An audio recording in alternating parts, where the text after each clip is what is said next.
Hello, എല്ലാവർക്കും സുഖമല്ലേ? ഇവിടെ എല്ലാവരും സുഖമായിട്ട് സേഫായിട്ടിരിക്കുന്നു. അപ്പം നമ്മൾ ഇന്നുണ്ടാക്കാൻ പോകുന്നത് പ്രോൺസ് വെച്ചിട്ട് ഒരു തോരനാണ്. ഇവിടെ നമ്മുടെ ഇവിടെ പറയുന്നത് പ്രോൺസ് പീര പറ്റിക്കുക എന്നാണ് പറയുന്നത്. നിങ്ങളുടെ നാട്ടിൽ എങ്ങനെയാണ് പറയുന്നത്? അപ്പോൾ എങ്ങനെയാണ് പ്രോൺസ് പീര പറ്റിക്കുന്നത് ഉണ്ടാക്കുന്നതെന്ന് നോക്കിയാലോ? അപ്പോൾ അതിന് വേണ്ടിയിട്ട് കഴുകി വൃത്തിയാക്കിയ പ്രോൺസ് ഒരു ബൗളിലേക്ക് എടുത്ത് മാറ്റി വെക്കണം. ഞാൻ അത്യാവശ്യം കുറച്ച് വലിപ്പമുള്ള പ്രോൺസാണ് എടുത്തേക്കുന്നത്. ഇനി വേറൊരു പാത്രം എടുത്തിട്ട് അതിലേക്ക് 2 പിടി തേങ്ങ എടുക്കണം. എന്നിട്ട് അതിലേക്ക് കുറച്ച് മഞ്ഞൾപ്പൊടിയും 4 അല്ലി ചുമന്നുള്ളിയും 2 പച്ചമുളകും കുറച്ച് ക്രഷ്ഡ് ചില്ലിയും കൂടെ എടുത്തിട്ടുണ്ട്. ഇനി പച്ചമുളകിന് പകരം കാന്താരി ഇടുവാണെങ്കിൽ കുറച്ചും കൂടെ നല്ലതായിരിക്കും. ഇനി ഇതെല്ലാം കൂടെ മിക്സിയിലേക്ക് വാരിയിട്ടിട്ട് ചെറുതായിട്ട് അടിച്ചൊന്ന് എടുക്കണം. ഒരുപാട് അരഞ്ഞു പോകണ്ട, ചെറുതായിട്ടൊന്ന് ചതച്ചെടുക്കുന്ന രീതിയിൽ എടുത്താൽ മതി. നമുക്കിവിടെ ഇപ്പം അരകല്ലൊന്നും ഇല്ലാത്തത് കൊണ്ടാണ് മിക്സി എടുത്തേക്കുന്നത്. നിങ്ങളുടെ വീട്ടിൽ അരകല്ലൊക്കെ ഉള്ളവരാണെങ്കിൽ അങ്ങനെ വേണമെങ്കിലും ഒന്ന് ചതച്ചെടുത്താൽ മതിയല്ലോ ഇതെല്ലാം. എന്നിട്ട് ഈ ചതച്ചെടുത്ത മിക്സ് നമ്മൾ ചട്ടി എടുത്തിട്ട് ഈ ചട്ടിയിലേക്ക് ഈ മിക്സ് എല്ലാം കൂടെ ഇട്ട് വെക്കണം. ഇനി ഇതിലേക്ക് ഒരു ചെറിയ സവാള ചെറുതായിട്ട് ചോപ്പ് ചെയ്തത് ഇട്ട് കൊടുക്കാം. അതിൻ്റെ കൂടെ തന്നെ ജിഞ്ചർ ഗാർലിക് പേസ്റ്റും കൂടെ ഇട്ട് കൊടുക്കാം. ഇത് നമ്മൾ കടയിൽ നിന്ന് മേടിക്കുന്ന ജിഞ്ചർ ഗാർലിക് പേസ്റ്റാണ്.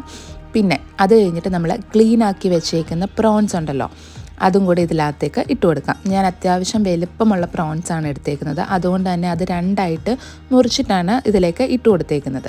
ഇനി അതിലേക്ക് നമ്മുടെ കുടംപുളി ഉണ്ടല്ലോ, 2 അല്ലി കുടംപുളിയും കൂടി ഇട്ട് ആവശ്യത്തിന് ഉപ്പും കരിയാപ്പിലയും കൂടി ഇട്ട് കൊടുത്തിട്ട് നന്നായിട്ട് ഒരു സ്പൂൺ എടുത്തിട്ടോ അല്ലെങ്കിൽ നമ്മുടെ കൈ വെച്ചിട്ടോ നന്നായിട്ട് ഇതങ്ങ് മിക്സ് ചെയ്ത് എടുക്കണം. നന്നായിട്ട് മിക്സ് ചെയ്തതിന് ശേഷം ഇതെല്ലാം കൂടെ ഒന്ന് പൊത്തി വെച്ചിട്ട് അടച്ചു വെച്ച് നമുക്ക് ഒന്ന് കുക്ക് ചെയ്തെടുക്കാം. ഇനി വേണമെങ്കിൽ കുറച്ച് വെള്ളം ഒഴിച്ചു കൊടുത്തിട്ട് ഇത് വേവിക്കാം, ഇല്ലെങ്കിലും കുഴപ്പമില്ല. നമ്മൾ ഈ ആവിയൊക്കെ വരുന്ന സമയത്തേക്ക് നമ്മുടെ ഈ പ്രോൺസിൽ നിന്ന് ചെറുതായിട്ട് വെള്ളം ഇറങ്ങി വരും. ആ വെള്ളത്തിൽ കിടന്ന് ഇത് വെന്ത് നമുക്ക് കറക്റ്റായിട്ട് പെർഫെക്റ്റായിട്ട് കിട്ടും. അപ്പോൾ ഇടയ്ക്ക് ഇതൊന്ന് തുറന്നിട്ട് ഒന്നും കൂടെ ഒന്ന് ഇളക്കി അടച്ചു വെച്ച് വീണ്ടും ഒന്നുകൂടെ വേവിക്കണം. ഏകദേശം ഒരു 20 മിനിറ്റ് മതി ഈ പ്രോൺസ് പീര റെഡിയായി കിട്ടാൻ വേണ്ടിയിട്ട്. ആദ്യത്തെ ആവി വന്ന് തുറന്ന് ഇളക്കി നോക്കുന്ന കൂട്ടത്തിൽ ഉപ്പും കൂടെ ഒന്ന് നോക്കണം. ഉപ്പ് ഇല്ലെന്നുണ്ടെന്നുണ്ടെങ്കിൽ ആവശ്യത്തിന് ഉപ്പും കൂടെ ഇട്ടിട്ട് ഒന്നും കൂടെ ഒന്ന് ഇളക്കിയിട്ട് ആവി കയറ്റിച്ചാൽ മതി. ഏകദേശം ഞാൻ പറഞ്ഞല്ലോ ഒരു 20-25 മിനിറ്റ് മതി ഇത് വെന്തെടുക്കാൻ വേണ്ടിയിട്ട്. അപ്പോൾ ഇങ്ങനെയാണ് നമ്മുടെ വീട്ടിൽ പ്രോൺസ് പീര പറ്റിക്കുന്നത് അല്ലെങ്കിൽ പ്രോൺസ് തോരൻ വെക്കുന്നത്.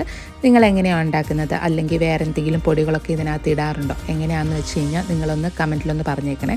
ഇനി ഇല്ലെന്നുണ്ടെങ്കിൽ നിങ്ങൾ ഇതുപോലെ ട്രൈ ചെയ്തിട്ടില്ലെങ്കിൽ ഇതുപോലെ ജസ്റ്റ് ഒന്ന് ട്രൈ ചെയ്ത് നോക്കണം കേട്ടോ. എന്താണേലും ഇഷ്ടപ്പെടും. പിന്നെ ഈ ഒരു തോരൻ ഉണ്ടെങ്കിൽ ചോറിന് വേറെ കറികളൊന്നും ഇല്ലെങ്കിലും പ്രശ്നമില്ല. വയറ് നിറച്ച് ചോറ് കഴിക്കാൻ ഈ ഒരൊറ്റ തോരൻ മതി.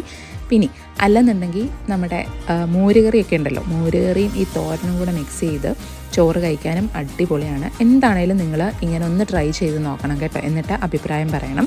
അപ്പം നമ്മുടെ വീഡിയോ ഇഷ്ടപ്പെടുവാണെങ്കിൽ ലൈക്ക് ചെയ്യുക, ഷെയർ ചെയ്യുക, സബ്സ്ക്രൈബ് ചെയ്യുക, കമൻറ്റും ചെയ്യാൻ മറക്കല്ലേ.